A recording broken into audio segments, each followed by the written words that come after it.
Nkhani yavuta ku Malawi lero ndi nkhani ya kukwera mitengo kwa mafuta. Kukwera mitengo kwa mafuta 41%. 41% ndipo aliyense akukamba zimenezi.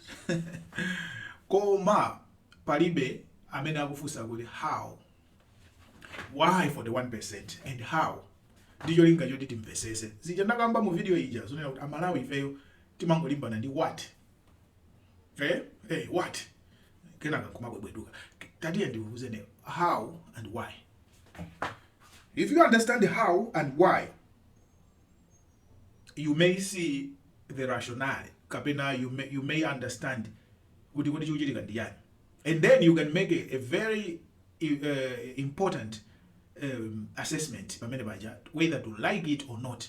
Okay, whether to denounce it or not. Okay? Nkhani ya petrol sitimakupanga ife petrol ku Malawi. Okay? Mafuta timagula kuchoka kunja. Okay? And chinthu chomwe timagula kuchoka kunja mafuta, kaya forex zimene zizi, we don't control their prices. Okay? We don't control their prices. Chinthu tufuna tizigula kuchoka kunja timayendera mtengo umene uli pa market. Kodi my importers akachigula chinthu chochoka kunjako kuchibweretsa muno kuti iwo agulise apangepo profit. Okay? Apangepo profit. Akuyenera agulise pa mtengo wanji. Mtengo ovomerezeka unena kuti aya mtengo uwu ndi wa fair. Anthu akapikula chinthuchi ku Tanzania ku Mozambique abweretsa kunoko akutigulisa pa retail. Mtengo ovomerezeka ndi wakuti. Akodi ndi makosi a chinthu chicha. Ndiye imene yoyo system yomwe amagulitsa ntchitoyo yotchedwa automatic pricing mechanism. APM. APM, automatic pricing mechanism. Ndiyo nena kuti ngati mtengo wa mafutawo wakwera kunjako cost yakwera kupambana 5%. Okay? Ngati wakwera kupambana 5%, ndiye nawonso amapempha kuti akweze mitengo pa pampu. Mavese? Ngati wakwera kupambana 5%, iwo amakweza so mtengo pa pampu. Ndiye kuti iwo aja profit yawo ija izikhalabe reasonable. Okay? Ngati wakwera pa market paja ndi 3%, 2%, iwo samasunda yani. Mtengo umakhala omwewo. Ife pa pampu paja situumva yani. Ifo ndiwo akweza ndi 2, 3%, 4%. Koma yakweza 5%, amanati yakula. Naveso 5% yose kuja ku profit kwathu. Ndiye titani nafe tikweza. Okay? Akati iwo asakweze mtengo wafika 5%, what will happen? My importers ambiri aituluka business. Chifukwa everybody does business, ndiyo linga yote azipazako phindu. Ndiye ngati phindu lake 5% yose mukuitenga. Mwina phindu lake linali 10%. Ndiye 5% mwayamba kuitenga mwemuyo. Chifukwa chachani mitengo yakwera, iyo uja sakuloledwa kukweza mtengo. Ndiye kuti profit yake mwamujerapo. Okay? Ndimene zimakhalira.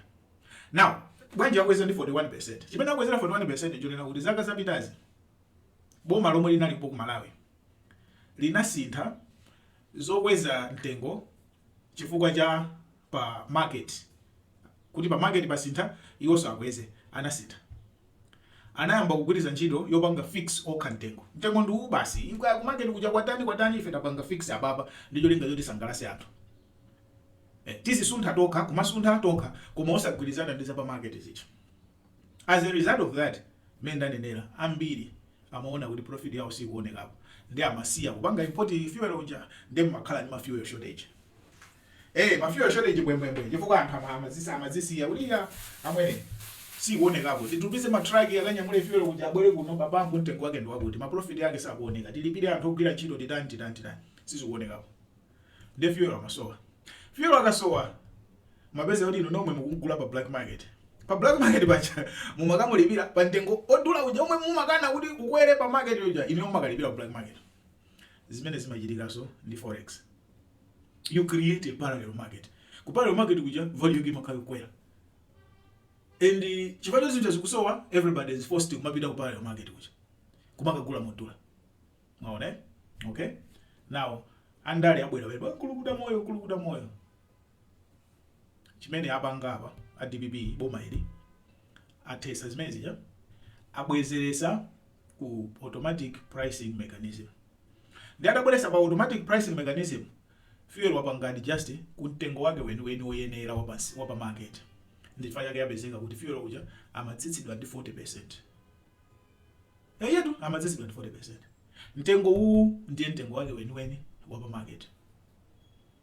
Na ubwino okhalira pa mtengo weni wapa market ndodani. Ubwino okhalira pa mtengo weni wapa market ndonena kuti fuel uja anthu mumamulipira pa mtengo ovomerezeka, ndiye pa market panja chifukwa fuel amakwera amatsikaso. Mamba ndi kuti fuel prices atsika pa dziko lonse pano, koma ku Malawi satsika chifukwa yoti fuel simapangasa pa market. Koma tikamba kupangasa pa market, ngati fuel watsika, global prices yatsika, ifeso tizionaso kuti fuel uja kutsika.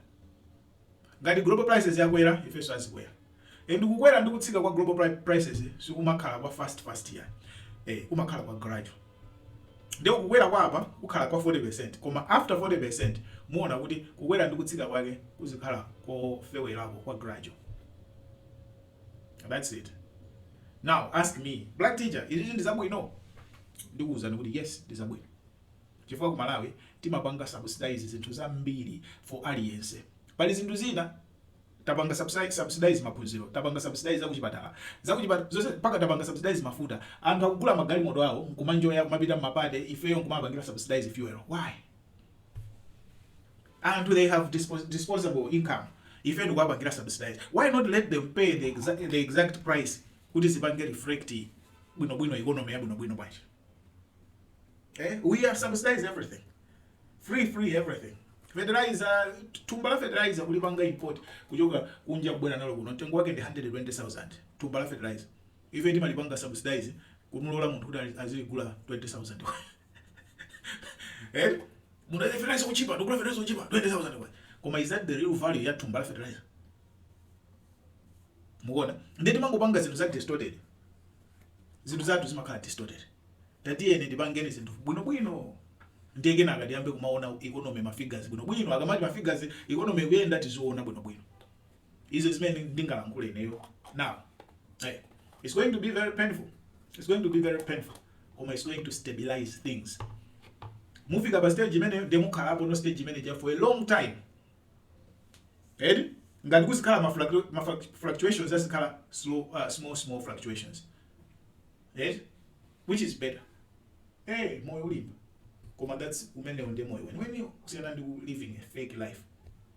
Stay blessed. Tiye ndilimbe ine nangozifotokoza zinthu ndiye samwazimvetsa. Inuyo ndezipangati za ndale muzitsutsa kuti andale mwakuti kapena andale mwakuti bola wakuti zipangani zimene ine sindipanga nawo. Ine apa ndingokuwuzani zinthu zomene zikuyenera kukhalira.